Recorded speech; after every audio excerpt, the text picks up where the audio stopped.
ಸಾಮುವೇಲನ ಮೊದಲನೆಯ ಗ್ರಂಥ ಅಧ್ಯಾಯ 24.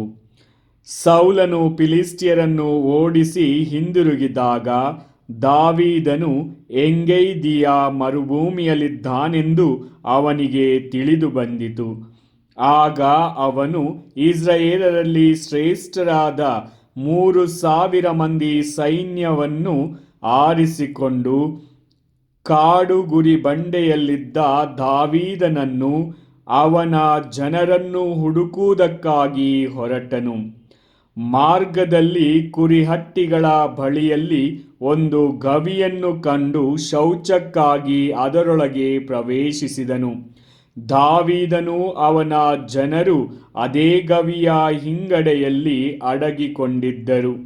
ಜನರು ದಾವೀದನಿಗೆ, ನಿನ್ನ ಶತ್ರುವನ್ನು ನಿನ್ನ ಕೈಗೆ ಒಪ್ಪಿಸಿಕೊಡುವೆನು, ಆಗ ನೀನು ಅವನನ್ನು ನಿನ್ನ ಇಷ್ಟಾನುಸಾರ ನಡೆಸಬಹುದು ಎಂದು ಸರ್ವೇಶ್ವರ ನಿನಗೆ ಹೇಳಿದ ಮಾತು ನೆರವೇರುವ ಸುದಿನವಿದು ಎಂದರು. ಅವನೆದ್ದು ಮೆಲ್ಲಗೆ ಹೋಗಿ ಸೌಲನ ನಿಲುವಂಗಿಯ ಮೂಲೆಯನ್ನು ಕತ್ತರಿಸಿಕೊಂಡನು. ಅನಂತರದಲ್ಲೇ ಸೌಲನ ನಿಲುವಂಗಿಯ ಮೂಲೆಯನ್ನು ಕತ್ತರಿಸಿದಕ್ಕಾಗಿ ಅವನ ಮನಸಾಕ್ಷಿ ಅವನನ್ನು ಹಂಗಿಸತೊಡಗಿತು. ಅವನು ತನ್ನ ಜನರಿಗೆ, ಆತ ಸರ್ವೇಶ್ವರನಿಂದ ಅಭಿಷಿಕ್ತನು ಹಾಗೂ ಆತನು ನನ್ನ ಒಡೆಯನೂ ಆಗಿದ್ದಾರೆ. ನಾನು ನಿಮ್ಮ ಮಾತು ಕೇಳಿ ಸರ್ವೇಶ್ವರನ ಅಭಿಷಿಕ್ತನ ವಿರುದ್ಧವಾಗಿ ಕೈ ಎತ್ತದಂತೆ ಆ ಸರ್ವೇಶ್ವರನೇ ನನಗೆ ಅಡ್ಡಿ ಮಾಡಲಿ ಎಂದನು. ಹೀಗೆ ಸೌಲನಿಗೆ ವಿರುದ್ಧ ತನ್ನ ಜನರು ದಂಗೆ ಏಳದಂತೆ ತಡೆದನು. ಸೌಲನು ಗವಿಯಿಂದ ಹೊರಗೆ ಬಂದು ಸ್ವಲ್ಪ ಮುಂದೆ ಹೋದ ಮೇಲೆ ದಾವೀದನು ಹೊರಗೆ ಬಂದು, ಅರಸರೇ, ನನ್ನೊಡೆಯರೇ ಎಂದು ಅವನನ್ನು ಕೂಗಿದನು. ಸೌಲನು ಹಿಂದಿರುಗಿ ನೋಡಿದನು. ಆಗ ಅವನಿಗೆ ಸಾಷ್ಟಾಂಗ ನಮಸ್ಕಾರ ಮಾಡಿ, ನಿಮಗೆ ನಾನು ಕೇಡು ಮಾಡಬೇಕೆಂದಿದ್ದೇನೆಂದು ಹೇಳುವವರ ಮಾತಿಗೆ ನೀವು ಕಿವಿಗೊಡಬೇಡಿ. ಇಂದು ಈ ಗವಿಯಲ್ಲೇ ಸರ್ವೇಶ್ವರ ನಿಮ್ಮನ್ನು ನನ್ನ ಕೈಗೆ ಒಪ್ಪಿಸಿಕೊಟ್ಟಿದ್ದರೆಂಬುದು ಈಗ ನಿಮಗೆ ಗೊತ್ತಾಗಿರಬೇಕು. ನಿಮ್ಮನ್ನು ಕೊಂದು ಬಿಡಬೇಕೆಂದು ಕೆಲವರು ನನಗೆ ಹೇಳಿದರು. ಆದರೆ ನಾನು ಅವರಿಗೆ, ಸರ್ವೇಶ್ವರನಿಂದ ಅಭಿಷಿಕ್ತರಾದ ನನ್ನ ಒಡೆಯರ ಮೇಲೆ ಕೈ ಎತ್ತುವುದಿಲ್ಲ ಎಂದು ಹೇಳಿ ನಿಮ್ಮನ್ನು ಉಳಿಸಿದೆ.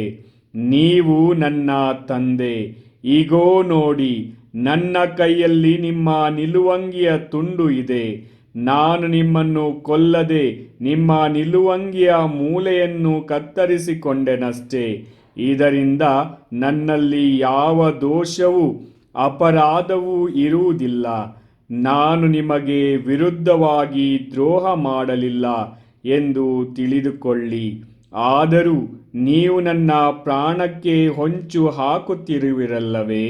ಸರ್ವೇಶ್ವರನೇ ನಮ್ಮ ಉಭಯರ ವ್ಯಾಜ್ಯವನ್ನು ತೀರಿಸಲಿ. ಅವರೇ ನಮಗಾಗಿ ನಿಮಗೆ ಮುಯಿ ಸಲ್ಲಿಸಲಿ.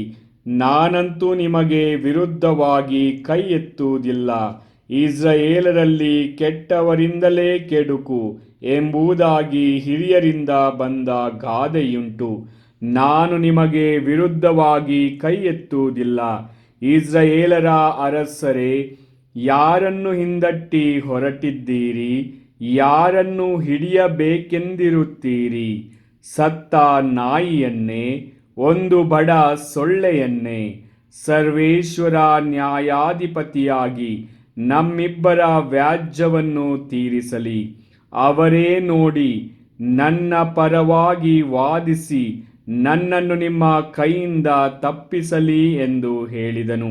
ದಾವೀದನ ಮಾತುಗಳು ಮುಗಿದ ನಂತರ ಸೌಲನು, ದಾವೀದನೇ, ನನ್ನ ಮಗನೇ, ಇದು ನಿಜವಾಗಿಯೂ ನಿನ್ನ ಸ್ವರವೇ ಎಂದು ಗಟ್ಟಿಯಾಗಿ ಅತ್ತನು. ಇದಲ್ಲದೆ ಅವನು ದಾವೀದನಿಗೆ, ನೀನು ನನಗಿಂತ ನೀತಿವಂತ.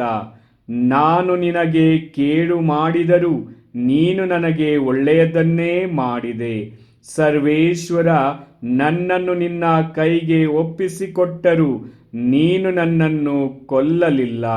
ಇದರಿಂದ ನೀನು ನನಗೆ ಹಿತವನ್ನೇ ಮಾಡುವಂಥವನೆಂಬುದು ಈ ದಿನ ಖಚಿತವಾಯಿತು. ಯಾವನಾದರೂ ತನ್ನ ಕೈಗೆ ಸಿಕ್ಕಿದ ವೈರಿಯನ್ನು ಸುಕ್ಷೇಮದಿಂದ ಕಳುಹಿಸಿ ಬಿಡುತ್ತಾನೆಯೇ? ನೀನು ಈ ದಿನ ನನಗೆ ಮಾಡಿದ ಉಪಕಾರಕ್ಕಾಗಿ ಸರ್ವೇಶ್ವರ ನಿನಗೆ ಪ್ರತ್ಯುಪಕಾರ ಮಾಡಲಿ. ಕೇಳು, ನೀನು ಹೇಗೋ ಅರಸನಾಗುವೆ ಎಂದು ಇಸ್ರಾಯೇಲ್ ರಾಜ್ಯ ನಿನ್ನ ಆಳ್ವಿಕೆಯಲ್ಲಿ ಸ್ಥಿರವಾಗುವುದೆಂದು ಬಲ್ಲೆ. ಹೀಗಿರುವುದರಿಂದ ನೀನು ನನ್ನ ಸಂತಾನವನ್ನು ನಿರ್ಮೂಲ ಮಾಡುವುದು ಇಲ್ಲವೆಂದು, ನಮ್ಮ ಕುಲದಿಂದ ನನ್ನ ಹೆಸರನ್ನು ತೆಗೆದು ಹಾಕುವುದಿಲ್ಲವೆಂದು ಸರ್ವೇಶ್ವರನ ಹೆಸರಿನಲ್ಲಿ ಪ್ರಮಾಣ ಮಾಡು ಎಂದು ಬೇಡಿಕೊಂಡನು. ಹಾಗೆಯೇ ದಾವೀದನು ಪ್ರಮಾಣ ಮಾಡಿದನು. ಅನಂತರ ಸೌಲನು ತನ್ನ ಮನೆಗೆ ಹೊರಟನು. ದಾವೀದನು ತನ್ನ ಜನರೊಡನೆ ಆಶ್ರಯಗಿರಿಗೆ ಮರಳಿದನು. ಪ್ರಭುವಿನ ವಾಕ್ಯ.